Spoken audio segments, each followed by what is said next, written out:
it's Mrs. Engel again. Okay, so today I am here to talk to you about one of my most favorite topics. Today we're going to talk about the fossil record. Okay, now I know what you're thinking. This is another one of Mrs. Engel's crazy things that she's obsessed with, and I won't find it interesting. That's not true. That's not true. You are correct that it is something I'm crazy obsessed with. You are not correct that you won't like it. You will love it. Okay. Now, when we talk about geologic time, a lot of people don't understand how that's different from regular time. And really, it's not, right? Like, really, geologic time is just time.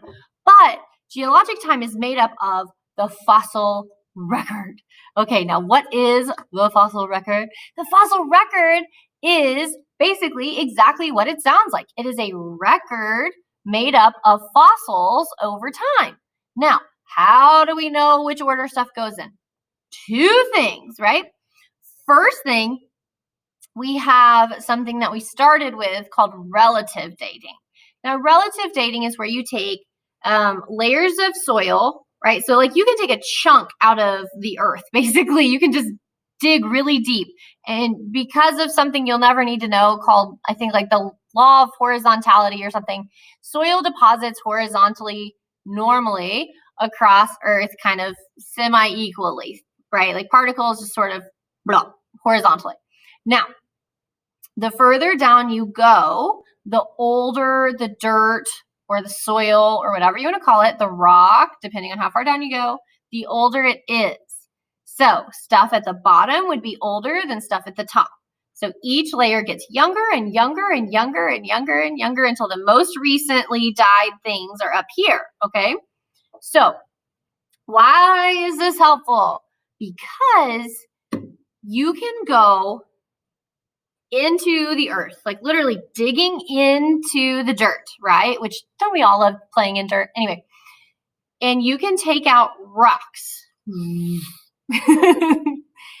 And you can literally say, if you have a big enough sample, wow, this thing went extinct. You can see it. Literally a mass extinction happened here long before this thing up here was ever even around. Like, look at all these layers in between it. And these things never even coexisted at all. And that's the way we know that humans and dinosaurs never coexisted. There's literally, I think like 64 to 65 million years of layers of soil between the mass extinction of the dinosaurs and the first ever skeletal remains of a human. Like it's not even close, you guys. 65 million years, like layers of soil between us. Like that's so many. So that's not to say that some mammals, like small weasels, squirrels, stuff like that, didn't coexist with dinosaurs, because we have found fossil record evidence of small sort of weasel-like skeletons that were around at the same time as some dinosaur fossils. But as far as like anything even close to a human, nah. Okay, we have not found any of that anywhere near each other. And that's not just in one place. That's across the entire globe. Those two things have never been found in a layer anywhere near each other. Literally 65 million layers, not even layers, 65 million years of layers separate those worldwide. Okay, so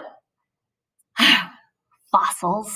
I just love them. Okay, so growing up, I always thought fossils must be like, I don't know, bones or something. They have to be these big, heavy dinosaur bones or whatever. That's not true. Once upon a time, a bazillion years ago, I had to teach geology.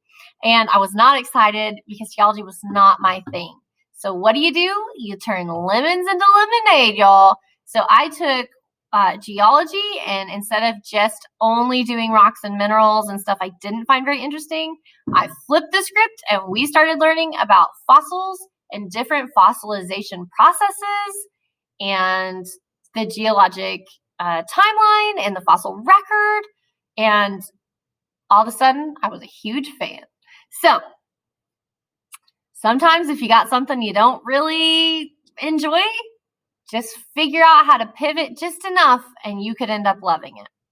All right, so the fossil record.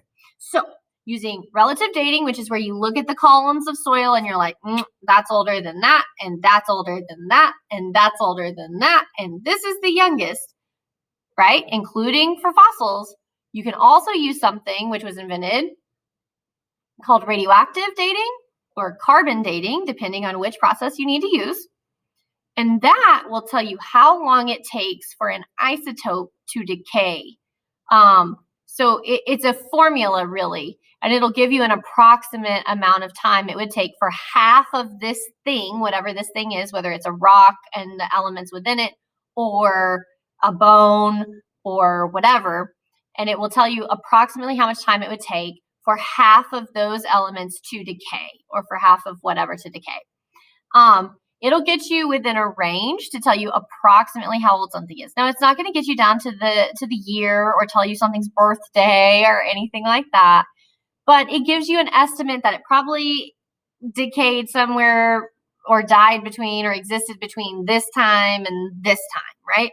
And honestly, that's as good as you're going to get. So for now, so we can kind of age things two different ways. One, what layer of soil it came from, and two, by using radioactive dating or carbon dating, we can give an approximate age to things. So that also helps. So that just confirms things between the two of them, right? Also, when you dig down deep enough, you're always going to find something awesome. So in Antarctica, they have found prehistoric ferns fossilized way down in the soil. That's right. Antarctica used to be an area where ferns could live. This is a fern that was found as a fossil by the British Antarctic Society. Sometimes when it's dark like that, it's called a carbon print, and it's a carbon impression left by carbon. This is a fossil of a bird that they found. You can kind of see the beak-like structure. You can see some spines and some beginnings of a pelvis. Really, really neat. They found 15 different species of bird fossils down there thus far. This is a tropical fern fossil. I think it's really neat because you can see the little tiny details of the fossil. This is a prehistoric tree. You can see the bark and really kind of the grain of the tree. And I think that is so magical. Antarctica was not always frozen, meaning Antarctica was not always located where it is. And that brings you back to things like supercontinents. A lot of you guys have heard about Pangaea. That was the most recent supercontinent, but there were many, many supercontinents that came about prior to Pangaea, like Gondwana, I think, and Laurasia, and all of these things. Gondwana was the one, I believe, gotta dust off the old cobwebs, I'm not sure. I believe it's the one right before Pangaea. And there were living organisms around when Gondwana was the name of the supercontinent. And then things shifted, right? And then we get Pangaea and things shift again. And then the continents break apart due to continental drift. And we are located where we are today. Now, I know what you're thinking. What do you mean these things are shifting? They're still shifting, right? These tectonic plates are still moving. Now, you're not feeling this because it's happening insanely slowly. They say for the most part, it happens about the same rate that your fingernails grow. So think of it about, I don't know, an inch or so a year. Your entire tectonic plate that you are currently on right now is moving very slowly. So you're never going to notice. The animals then wouldn't have noticed. Everything happens so slowly in comparison to a biological being's lifespan.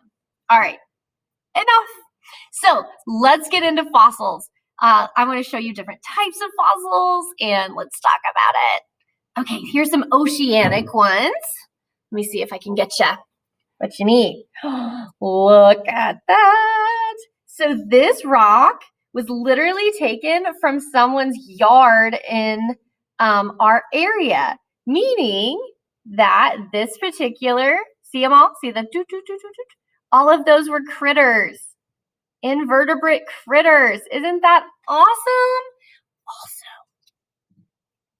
I don't know if you can see that. Do you see the imprints right there of where shells were? It's just so cool. Can y'all tell I'm so into this? Okay. So there's one. I got some more. Look at this. Look, y'all. Oh, I can see you. But look, that's so cool. Like the texture feels like a seashell. So just because I don't have the shell, right, that belonged here, doesn't mean that we don't know that there was clearly a shell right there. You can see the ridges. I've got more. Look at this. This one's so cool. Look at that. Ah, that's so cool. Look at all of those fossils. Okay. Anyway, so one type of fossil is imprinted, like a mold, if you will, but the opposite of the way we think of molds and casts, right? Those are two types of fossils that exist usually with like seashells, but sometimes with plants as well. Just depends on the situation. Also, there's something called carbon staining. Sometimes they call it something else, I can't remember. But basically, stuff that's made of carbon, so all living things are made of carbon, we're carbon-based. It tends to leave an oily residue or a carbon print of something. And so even though plants don't have bones in them, you can press a plant into something really firmly and starve it of oxygen, and it will leave like this oily, I don't know, it almost looks like a painting or a shadow or something, but it's the plant, and it's not even three-dimensional. Like you could rub your hand on the surface and it would just look like a painting or something. But if you press something that has oil in it hard enough, it will make an oil print, a carbon print. And so we have carbon prints of plants from back then, from way back when, just like the ones in Antarctica, those tropical ferns. And we have carbon prints of those, even though plants don't have bones and don't always fossilize very well. We can still find fossils of them because of oil printing. I've got a megalodon tooth. So let me go get that. Be right back. Boom, and we're back. Okay, so this is a shark tooth. This one dated back to the time of the megalodon. So it at least belonged to a shark. They said it was a megalodon tooth, but whatever. It belonged to a shark that was the same age or around the same era as the megalodons. So sharks have, I think now, over 300 teeth at a time, and they have them in rows. And shark teeth fall out all the time. It's kind of like baby teeth and adult teeth, except they just constantly fall out and regrow. So this would be sort of attached to like your gum line up there, and it turned into a rock. Like this calcified and really is.